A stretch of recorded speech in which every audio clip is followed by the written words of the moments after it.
pour la seconde phase de la campagne.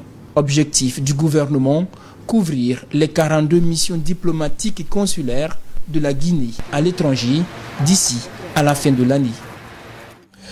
Et pour être complet sur ce sujet, j'ajoute qu'en France, plus de 1500 demandes de passeport ont été enregistrées en 24 heures, et ce, après le démarrage des prises de rendez-vous en ligne sur le site de l'ambassade de Guinée en France.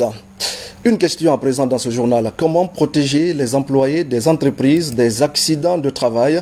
Le ministère de l'Enseignement technique en fait une préoccupation. Des stages de formation sont donc initiés en ce moment pour un groupe de jeunes. L'objectif est de leur apprendre des consignes de protection pendant les heures de travail. Moussa Komara.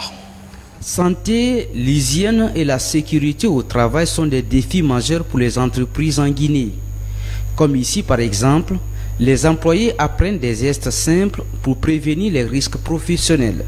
Il est indispensable qu'on forme nos employés à tout ce qui est santé, hygiène et sécurité dans le cadre de notre travail afin de réduire les accidents jusqu'à zéro.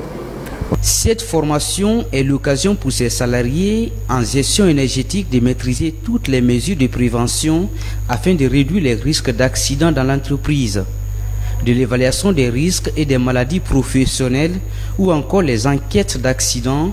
Tout est passé au crible. Nous essayons de développer ici le système HSE pour les entreprises, en inculquant ici des cultures sécuritaires, des outils de la culture sécuritaire pour les différents employés qui suivent nos formations, les préparer à appréhender, à prendre en compte leurs responsabilités à travers les dangers, les risques identifiés pour qu'ils puissent mieux faire leur activité sans accident et sans incident. Le processus est accompagné par l'Office national des formations et des perfectionnements professionnels.